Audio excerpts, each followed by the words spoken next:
And so I think you know that this past spring, I brought legislation in Idaho called the Idaho Medical Freedom Act and ended up getting it passed. The governor signed it into law on April 5th, I think Congratulations. it was. Yeah, that was huge. Yeah, it's the first legislation of its kind anywhere in the world that I know of. Certainly in this nation, but I've never heard of anything like it in the world. But people thought that it was impossible. People said it'll never happen. People, like there's no way you're going to get a state legislature to ban all mandates of all medical interventions. And we basically did that with a very few exceptions. And what's interesting is when I first started thinking about this, well, I've been thinking about it for 15 or 20 years, but when I really started thinking about how to craft the bill and what to do with it, I looked to existing bills, and there was a bill that banned COVID shot mandates in Idaho. And I thought, I'm just going to take that. It's already passed. Like, they have to be okay with that. If they don't think the COVID shots should be mandated, why should anything be mandated?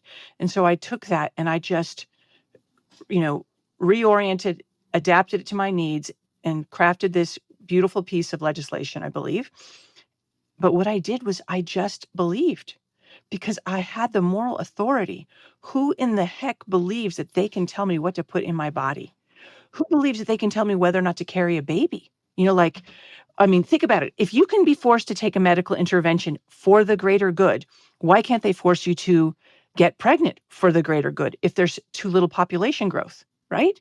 This is what happens in Brave New World. They decant babies, they grow them to keep the population going and to create certain strata of children. I'm not talking about abortion. I'm not talking about anything like that. I'm just saying that it's about having control over our own bodies. If they can force us to take a medical intervention, why can't they force us to take benzos? Why can't they force us to take ADD medication so we're more focused and we can be, more productive at work? Why can't they make us take antidepressants so that we feel happy and cheery and it benefits society, right? Like, this is the insanity of it.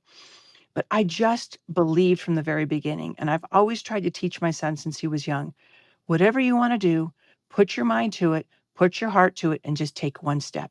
That's all you have to do. And once you take a step, the next one is so much easier, and the next one. And I think if we just believe and trust that we're doing what's good, it creates this like massive, massive vortex of energy, which supports us. And I mean, Nicole, I have to tell you, when I stood, because I had the honor and the privilege of actually presenting the bill in both the Senate committee and the House committee at the Idaho legislature, when I first stood up there and started speaking and presenting my bill and the reason I thought it made sense, I was shocked when the questions came because the questions were supporting me. Yeah, wow. Those legislators started arguing on my behalf. They would say to the others on the committee, the government lied to us. No, wait, we shouldn't trust them. They were dishonest with us.